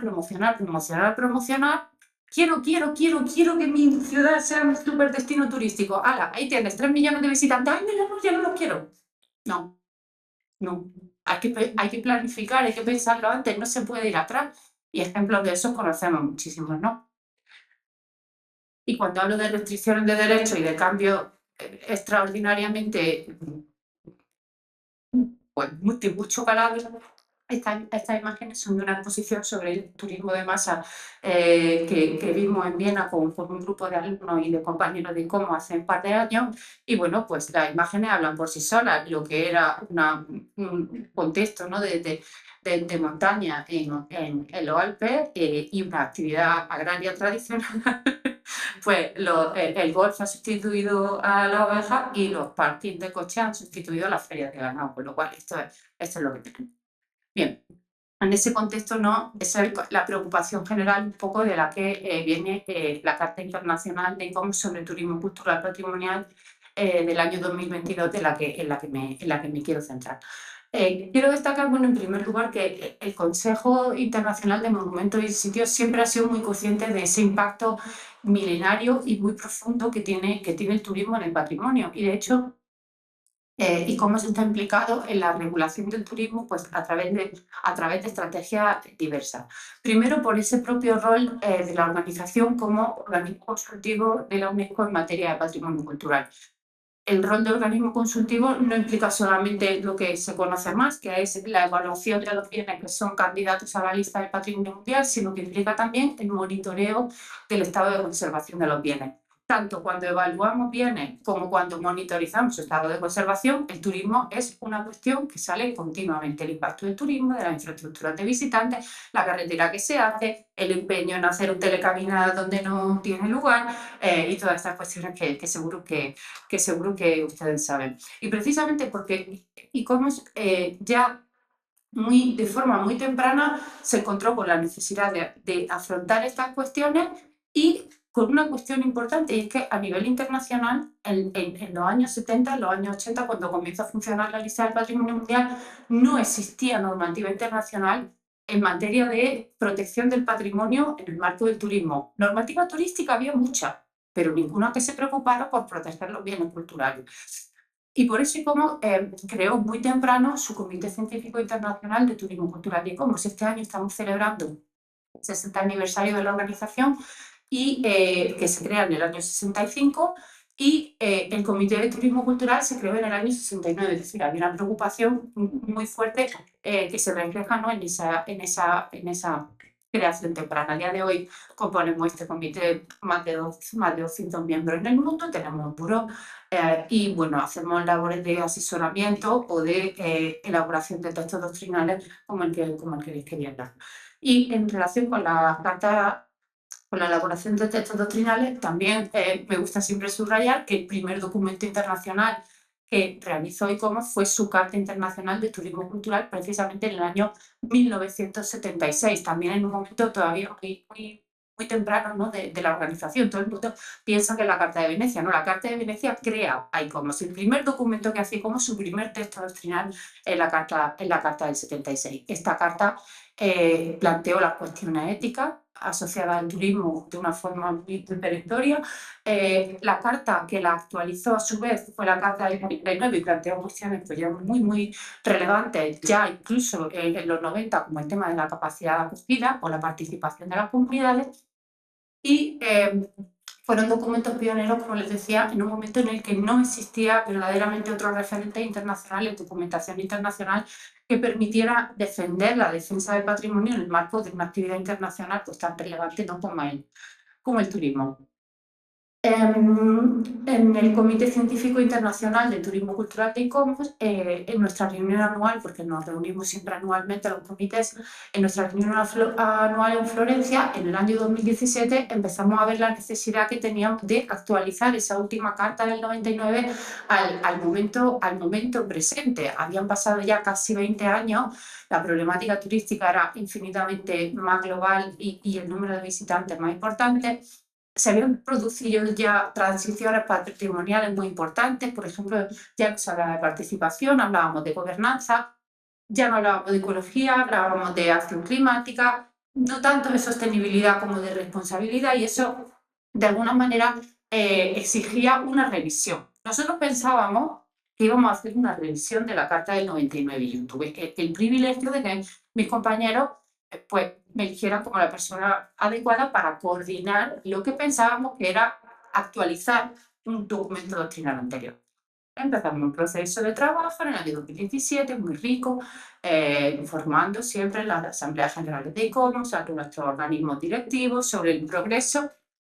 Y en el año 2020, cuando teníamos nuestro primer borrador de carta actualizada hecho, irrumpe el COVID con unas consecuencias extraordinarias en nuestra vida y en el ámbito del turismo muy extraordinarias, porque incluso durante las dos guerras mundiales había cierto turismo en el mundo. De hecho, existe el turismo de guerra y ya existía entonces, pero durante el COVID se paraliza por completo la actividad turística y eso deja unas comunidades en muchos lugares que habían sido absolutamente dependientes de la actividad turística, pues en unas condiciones terribles. Así que nuestro borrador de actualización lo tiramos a la basura y comenzamos un documento completamente nuevo, porque era verdaderamente necesario incluir pues toda esa transformación y esa preocupación radical en un documento que verdaderamente no estuviera a la altura de los tiempos. Cambio climático, distribuciones económicas globales, los impactos de ese turismo mal gestionado, todo eso exigía, ¿no?, nuevos enfoques turísticos que estuvieran basados no en el crecimiento económico perpetuo, sino en las personas, en los derechos y en el disfrute y la protección del patrimonio como un recurso de naturaleza común y de naturaleza colectiva, porque si algo fuimos conscientes a través del COVID de que ese turismo entendido como economía y como crecimiento llevaba a verdaderos desastres en el propio patrimonio cultural y en las personas. Y nos planteamos ese nuevo documento con esos nuevos desafíos y además un documento que tuvo una extraordinaria participación de los demás organismos consultivos de la UNESCO, de otras organizaciones internacionales y que bueno, nos ha permitido que sea un documento con un impacto muy importante.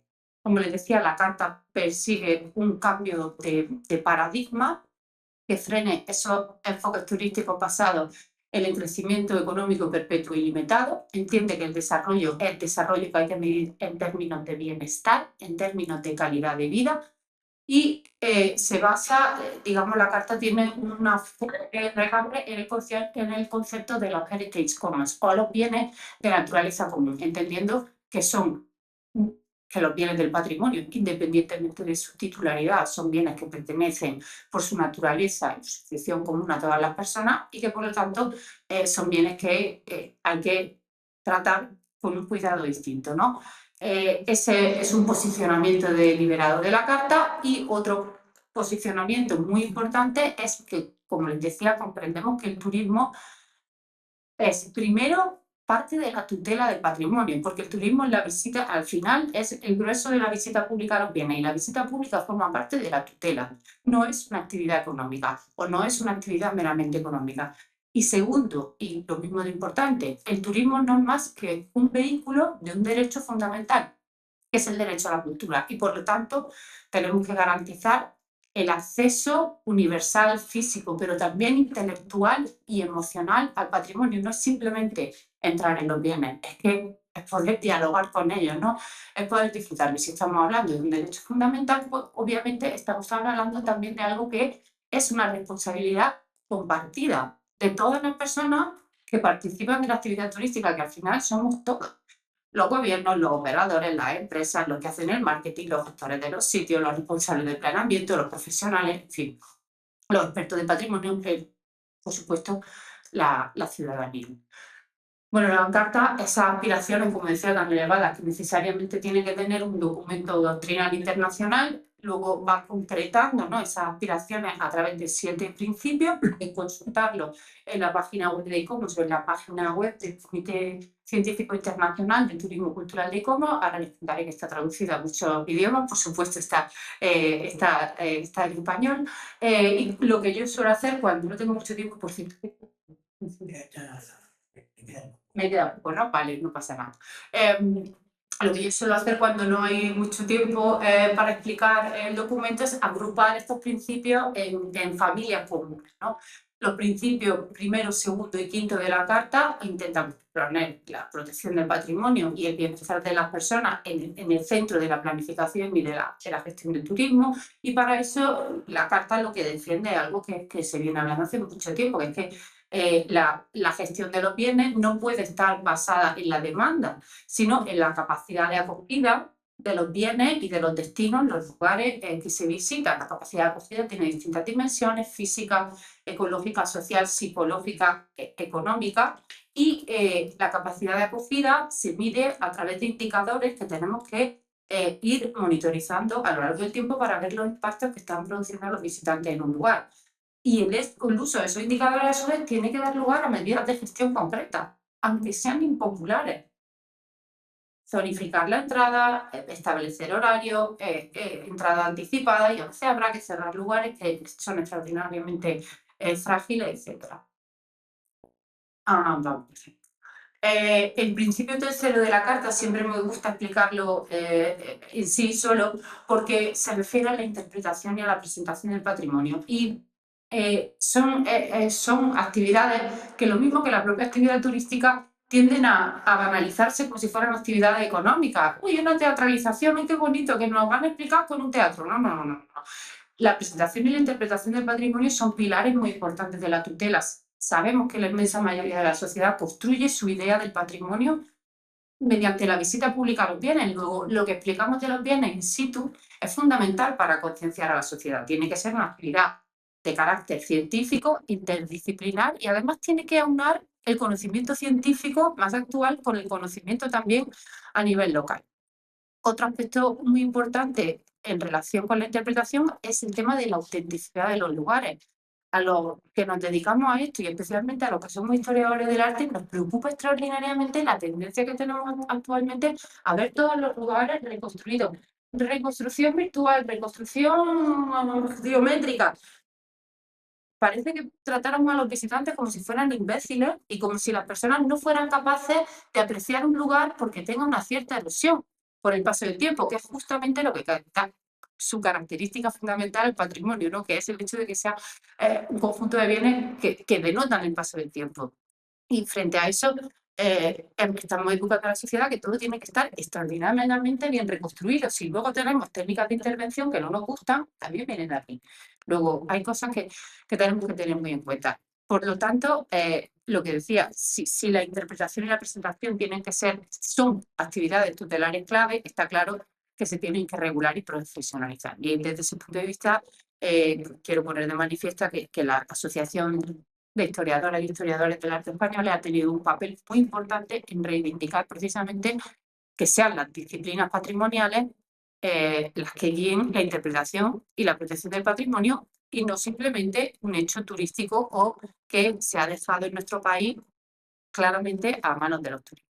Frente a eso, la narrativa patrimonial tiene que defender una interpretación frente a la valorización de los bienes, utilizar los bienes culturales como escenarios de bodas, bautizos, comuniones, películas, series, está muy bien, pero tiene consecuencias malas. Por ejemplo, cuando nos olvidamos de transmitir los valores de los bienes porque estamos pensando en cuántas personas pueden entrar. Les damos una botellita de agua, no le explicamos la fragilidad del lugar, y aquí tienen en el Guatarú, el templo más sagrado de Bangkok, completamente lleno de botellas, que luego, por supuesto, se llevan también al ámbito, ¿no?, de los bienes de la naturaleza.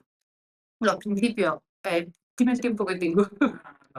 Venga, los principios cuarto y sexto no voy a insistir especialmente en ellos porque lo he comentado, tienen que ver con la necesidad de reconocer, de reforzar los derechos mediante la gobernanza participativa de los bienes de naturaleza común que utiliza el turismo. Eso tiene una serie de derivaciones relacionadas con la gobernanza equilibrada, compartida, con la inclusión de todas las personas implicadas en la gobernanza.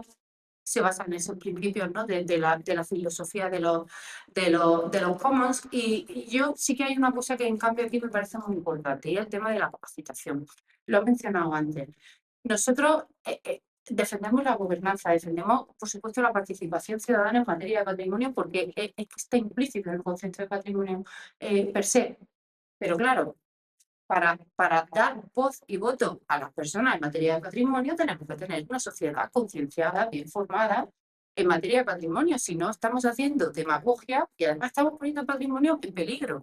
Yo siempre, con mis alumnos de nuevo, siempre pongo el mismo ejemplo. Si a mí me van a operar de corazón, perdón, yo no quiero su opinión, la opinión del médico, porque el patrimonio puede opinar cualquiera. Claro que puede opinar la persona, pero tenemos que dirigirnos a los grupos de personas que son los apropiados, y tenemos que aumentar la capacitación. Y también tenemos que aumentar nuestra capacitación, porque yo no soy socióloga. Yo defiendo esto, pero yo no sé hacer participación ciudadana. Es que no es mi campo. Necesitamos trabajar de manera interdisciplinar, y necesitamos que también en patrimonio cada vez tengan también más peso las disciplinas que sí saben realizar capacitación y gobernanza. Si no, estamos hablando de cualquier cosa. Bueno, el principio séptimo de la Carta tiene que ver con algo que es muy difícil, que es cómo integrar la actividad turística en el marco de la acción climática. El turismo es una de las actividades globales con más impacto en la degradación del medio ambiente y en el cambio climático, y esto plantea una contradicción que es muy difícil. La acción climática pues, es una responsabilidad personal, es colectiva y es profesional, a la que debemos de contribuir todas las personas. En el marco del turismo se puede intentar, por supuesto, tener en cuenta la conservación del patrimonio, la planificación de la protección de la biodiversidad, tener muy en cuenta el conocimiento y las prácticas tradicionales, que ahora llamamos sostenibles, pero que antes eran tradicionales, y muchas de ellas son climáticamente mucho más inteligentes. Y luego creo que desde el ámbito de la interpretación del turismo tenemos que concienciar sobre algo muy importante, que es que el cambio climático afecta a los bienes culturales, no es una cuestión solamente de la naturaleza, y esto es algo que en el ámbito de la interpretación y el turismo tenemos que hacer. Muy rápidamente les comentaré que la carta está traducida en 10 idiomas más otros que están en proceso. Por supuesto, está hecha en español. La carta la redactamos en inglés, pero luego se fue traduciendo a otros idiomas. Por supuesto, el español era una prioridad muy importante. A día de hoy, como les decía, estamos trabajando en un documento que es un documento que va creciendo, evolucionando, y que es un documento activo y co-creativo, porque es un documento que está online y que tiene que ver con la aplicación de la carta. Se puede acceder a este documento de aplicación de la carta, en el que tenemos un glosario, una serie de casos, ¿no? de prácticas que sirven para ilustrar la carta a través de ese código QR. En este documento de aplicación de la carta tenemos una financiación muy importante de la Comisión Noruega de la UNESCO. Y luego la carta se está aplicando también a través de documentos de otras organizaciones internacionales en materia de patrimonio muy importantes, a través de la Organización de Ciudades Patrimonio Mundial, que utiliza la carta en su marco para el patrimonio cultural y la gestión de visitantes. Es especialmente relevante que la carta se construyó en paralelo a la estrategia, madre mía, difícil de decir en español, para la herramienta estratégica para la gestión de visitantes que tiene la propia UNESCO, el propio Programa de Patrimonio Mundial Sostenible de la UNESCO. Es decir, son dos herramientas que se han creado de forma paralela y por personas que estamos implicadas en los dos. La carta tiene el trasfondo teórico, filosófico, como ven, y la estrategia de la UNESCO es un documento informático, una herramienta informática que todos los gestores de sitios de patrimonio mundial pueden utilizar. Cáceres también, un sitio patrimonio mundial. Hemos trabajado con la Organización Mundial del Turismo de las Naciones Unidas en un documento precisamente sobre la accesibilidad del turismo, y me da mucha alegría poder decir que esta carta ya se ha aplicado jurídicamente en Filipinas, en la Ley de Turismo de Filipinas de Colombia, en algunos planes de gestión de bienes culturales, y esta es mi última diapositiva, nuestro objetivo en los meses que vienen y que están por venir es empezar a trabajar en otra dimensión del turismo que es muy importante, pero en la que no me podéis centrar hoy, que es el turismo como un mecanismo para el diálogo, para la tolerancia, para la paz en el mundo en el que vivimos. Los lugares patrimoniales tienen una diversidad de visitantes que vienen de todos sitios que tenemos que aprovechar, ¿no? En ese sentido. Y esto era lo último que quería decir, y lamento haberme excedido en el tiempo, pero así.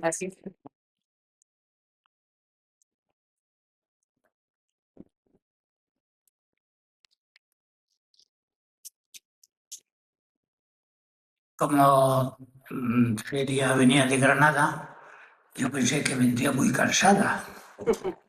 No suele pasarme eso a mí. Que no se cansa. Pues claro, la exposición que ha hecho es una exposición no solo desde el ámbito turístico, sociológico, filosófico, y para desembocar, si quieres, en el mundo del derecho, las cosas que planteó, ¿no? Y como ahora vamos a dar unos momentos para que la gente intervenga, yo quería hacerle una observación o una pregunta. La enorme diferencia entre el concepto que tenemos de aquellos viajeros del siglo XIX, que eran viajeros que se iban fijando y que acababan escribiendo libros, y entonces interiorizaban, lo han dicho también antes, las cosas que veían. Es decir, el viajero era un cronista itinerante de lo cual luego nos ofrecía un resultado. Claro, ahora la gente no se acuerda ni siquiera si ha ido a los sitios, es una cosa relativa. Sí, pero si no. Es decir, una enorme diferencia, lo cual ha generado algunas de estas cuestiones que tú has planteado, ¿verdad? Sí. Bueno, pues se abre un turno para que cualquiera de los ponentes le pueda hacer alguna consideración, observación o pregunta, aunque no tenemos mucho tiempo, pero bueno, aquí estamos. Bueno, empiezo yo para abrir un poquito el juego. Le voy a preguntar una cosa a Arsenio que me preocupa mucho. Yo tengo la desgracia de trabajar en la Administración de Justicia desde hace 40 años. Y la mayor parte del tiempo lo pasamos mirando folios que no tienen valor, no tienen ninguna importancia, ¿no? Entonces, el papel siempre se ha asociado como elemento negativo, distorsionante, maléfico a la administración de justicia. El retraso, los archivos anegados, es un horror, ¿no? Hasta en el teatro clásico ya se habla de las tardanzas de la justicia y el papel. Ahora hay una obsesión por lo que se llama el papel cero, que es hacer desaparecer el papel. Entonces, a mí esto me angustia muchísimo, porque claro, todo va a depender de un apagón. Ya hay sumarios, procedimientos por delitos graves, por asesinato, que no tienen papel. Entonces, al margen de que desaparezca o pueda desaparecer tu trabajo como restaurador, aunque eso habría que discutirlo mucho, ¿qué va a ocurrir con el mundo digital? Y con la creación de archivos electrónicos que no existen, que son virtuales, ¿no? Que están en la nube, ¿no? Porque por lo que tú nos has manifestado antes en tu exposición, el soporte es la clave de todo, ¿no? Entonces, bueno, ¿esto cómo lo afrontáis vosotros? La verdad es que algo he comentado con el tema de la microfilmación, la paradoja de la destrucción del patrimonio en papel y el trasvase de la información a otro soporte alternativo. Pero dentro de todo esto, la microfilmación es un soporte material. Es decir, si yo tengo una imagen de microfilmación y tengo un medio de ampliación de esa imagen con una lupa, por un microscopio, etcétera, yo puedo leer el documento. El documento electrónico es algo que no existe. O sea, el objeto digital no existe como objeto. Es un archivo informático que está guardado en un ordenador que depende de muchísimos elementos, como el programa, como el ordenador que lo lee, como la gestión del sistema que hace esa información electrónica. En el caso de los archivos, ahora mismo a mí me preocupa mucho el tema de que la administración está tendiendo a ser electrónica, lo cual facilita al ciudadano el acceso a la administración, la resolución de los trámites con mayor rapidez, el desbloqueo de los archivos de los juzgados, que son uno de los lugares peor conservados del mundo documental.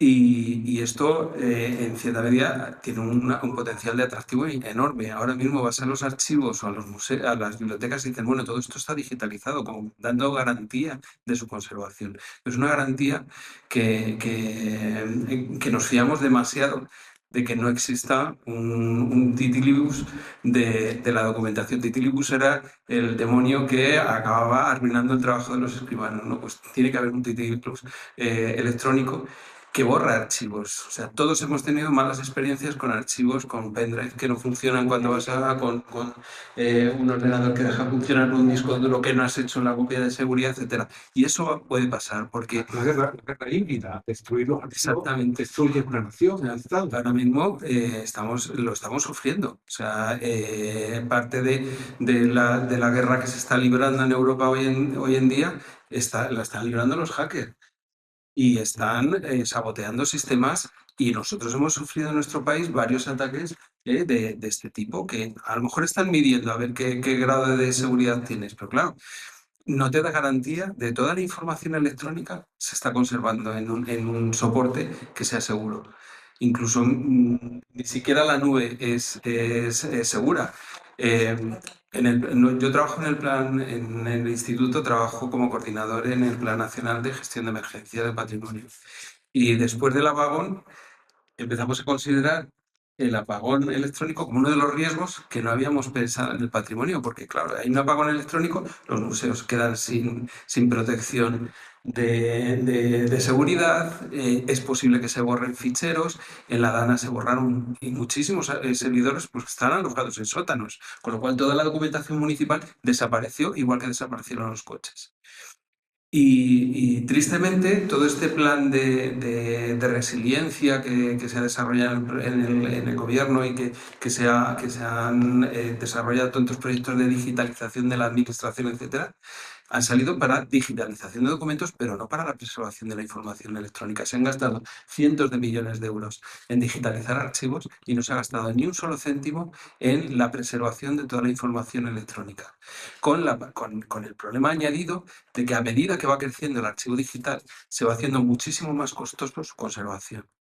De manera que hoy en día podemos gestionar los archivos que tenemos, pero dentro de 20 años no vamos a poder gestionarlos porque la cantidad de dinero que va a hacer mover aquello es inviable. Y además los archivos digitales no son sostenibles. Ahora que la sostenibilidad está tan de moda, no pensamos en los recursos que consume Google, por ejemplo, para refrigerar toda el agua que se necesita. Es decir, que estamos entrando en una esfera que yo no me atrevo a predecir, ¿no? La microfilmación que se hizo en los años 70 y 90 todavía está ahí, todavía puede ser a la Biblioteca Nacional, pero los archivos digitales de los primeros libros que se digitalizaron en la biblioteca hoy en día no se pueden consultar. Pilar, bueno, es la asesora del Ministerio de Cultura. Tendré que hablar porque me ha pasado el micrófono. Yo, en relación precisamente con esto que ha surgido de la preservación del patrimonio documental, que yo estoy preocupadísima por el trabajo que se está realizando solo a nivel digital y no se están haciendo expedientes en papel, pues creo que va a haber un vacío documental brutal en los próximos 5 o 10 años, que vamos a ver cómo se soluciona eso. Pero al hilo de eso, precisamente, le quería preguntar a Celia, en la carta esta, parece que no se ha previsto precisamente el tema de qué es lo que pasa con toda la información documental que se genera en ICOMOS de todo este tipo de actuaciones que se están haciendo, y en la propia carta entiendo que debería haber una parte que previera primero la parte digamos, de los fondos documentales que se crean con todo esto y su propia preservación, bien en soporte X material, lo mismo que sea microfilm, que fotografía, que papel, que tal, o digital, pero en definitiva todo esto, porque una de las cosas que yo en mi trabajo en Europa he podido comprobar es que la parte de los históricos no la trabaja nadie, ninguna institución. Yo soy muy de hacer, incluso a nivel digital, una parte que sea de histórico. ¿Cómo se formó esta institución? O una categoría, por ejemplo, yo he trabajado con el sello de Patrimonio Europeo, pues cómo se formó en su momento, cuando era una categoría intergubernamental, a pasar a ser una categoría de la Unión Europea. Bien, pues todos esos documentos que se iban realizando en el seno de la Comisión Europea, inicialmente los colgaban de la página web, pero de pronto han desaparecido. Lo que se hace en los grupos, en los OMC, los grupos de coordinación, el método de coordinación, que son grupos de expertos europeos que se reúnen sobre temas específicos, ha habido también sobre el tema del turismo cultural, que se reúnen precisamente para yo qué sé, ofrecer el asesoramiento en una serie de materias, ¿no? Pues tampoco se publican los textos, etcétera, ¿no? Entonces, ¿qué es lo que se ha previsto en ICOMOS y en esta Carta Internacional de Turismo Cultural, que creo que es muy importante para el futuro de cómo está evolucionando todo esto y cómo se va a, digamos, a preservar esta memoria, este testigo? la Carta de Turismo de cómo hablamos del impacto de la digitalización, pero en el marco en el que estaba hablando antes, lo que afecta a la autenticidad, a la visita pública y luego una cosa que es tremendamente peligrosa que viene también a raíz del COVID y en la inversión esa salvaje que se está haciendo en todas partes en digitalizar por digitalizar, como así como a lo loco, que en el ámbito del patrimonio y de la visita pública es tremenda, porque hay muchos lugares que dicen que son sostenibles porque promueven la visita virtual. ¿Pero qué estás diciendo? O sea, la visita a los bienes culturales virtual será si acaso, pero la virtualidad nunca va a sustituir a los bienes. Entonces, la carta, toda esa cuestión, la carta de turismo, porque una carta sobre turismo señala esas cuestiones en relación con la actividad turística. En el ámbito general de ICOMOS, lo mismo que hay un comité de turismo cultural, hay desde hace mucho tiempo un comité que está específicamente destinado a la documentación, el CIPA, es nuestro comité de documentación, es un comité científico internacional, pues uno de los más activos, con muchísimos miembros en el mundo, con reuniones y escuelas de verano, que son muy interesantes porque trasladan este tema además a los profesionales emergentes, ¿no? y a los estudiantes más jóvenes. Entonces, CIPA es quien se ocupa de ese aspecto en ICOMOS, está trabajando ahora mismo en un documento en particular, en una carta internacional precisamente sobre el tema de la documentación del patrimonio, y el documento, como tú sabes, Pilar, ICOMOS trabaja bien en el ámbito inmueble, no tanto en el documento. Y luego, a nivel de lo que es la preservación de la memoria institucional de ICOMOS, ahí sí que es una institución que yo creo que va un poco a contracorriente de lo que estamos diciendo, porque el archivo documental de ICOMOS, el Centro de Documentación Internacional UNESCO ICOMOS, es gigantesco, es de esos que tiene kilómetros y kilómetros. De hecho, ICOMOS nuestra sede en París estaba al lado de la UNESCO, que era lógico que estuviéramos muy cerca de la UNESCO por el papel consultivo, pero precisamente porque el archivo crecía y crecía, nos tuvimos que ir del centro de París. Y ahora estamos en Charenton-le-Pont, que es un sitio donde tenemos una mediateca extraordinaria. Y tú sabes, Pilar, que los expedientes de patrimonio mundial, el papel está en el centro de documentación UNESCO y sigue estando ahí. Y yo jamás me atrevo a dar una opinión certera, completa de un expediente de un bien patrimonio mundial si no he visto el papel también, porque os digo, lo que está en la página web de la UNESCO y lo que hay después en papel no es lo mismo. El expediente de la Alhambra, tú lo ves, tiene 10 páginas. Cuando abres la carpeta, allí son 3 cajas así. Entonces, claro, es que todas estas cosas son así. Y luego una cosa, Pilar, que es muy curiosa en ICOMOS, es que cada X meses se imprimen los correos electrónicos para tener memoria realmente institucional de lo que pasa, porque es que luego cambiamos, es que claro, somos democráticos, las personas cambian, pero la memoria se tiene que quedar. Gracias por la pregunta. Como se enteren que imprimir los correos, lo mismo con el pregunta. No, sinceramente no sé si se sigue haciendo. Cuando yo era stagiaire allí se hacía. No sé si se sigue haciendo, ¿eh? Esta es la verdad. Las cartas manuscritas.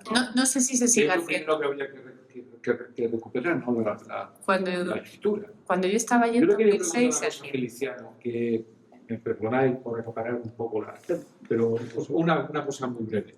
La Academia hizo un informe para la Junta en la reforma de la ley donde incluía una cosa que yo creo que era muy interesante, que era que se obligara a los ayuntamientos extremeños a catalogar sus bienes culturales.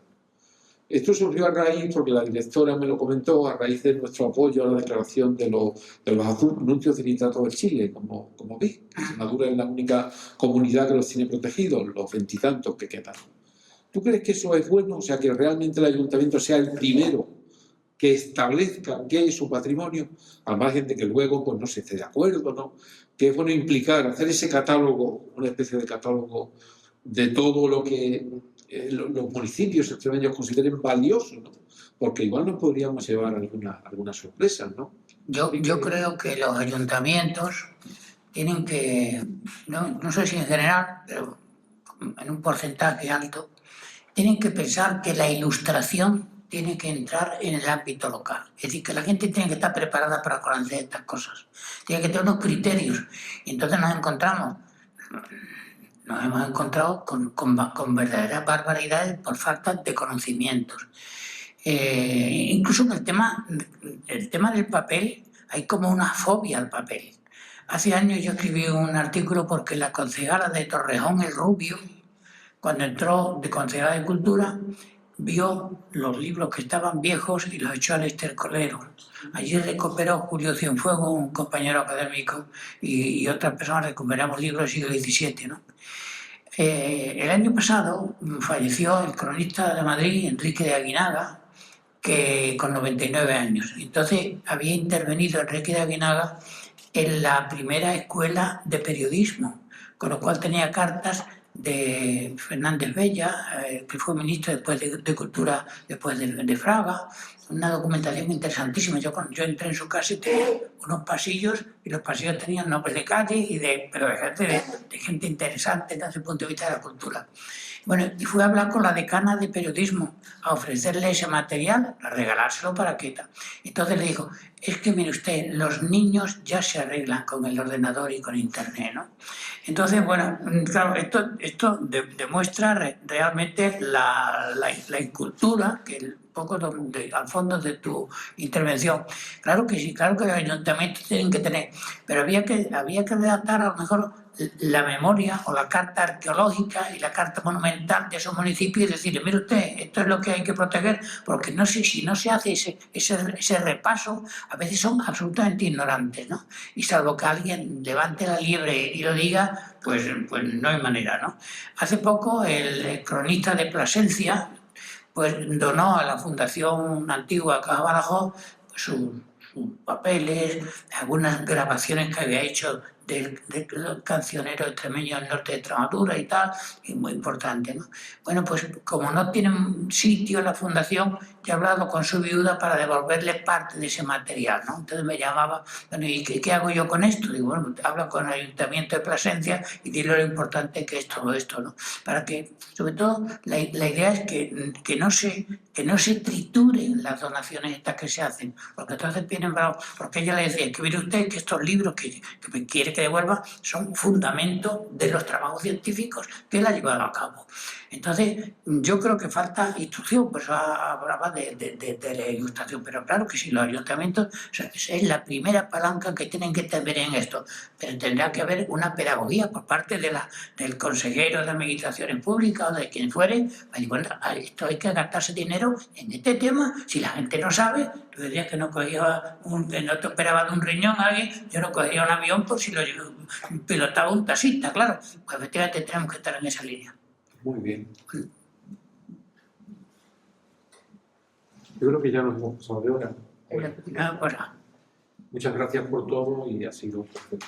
muchas gracias.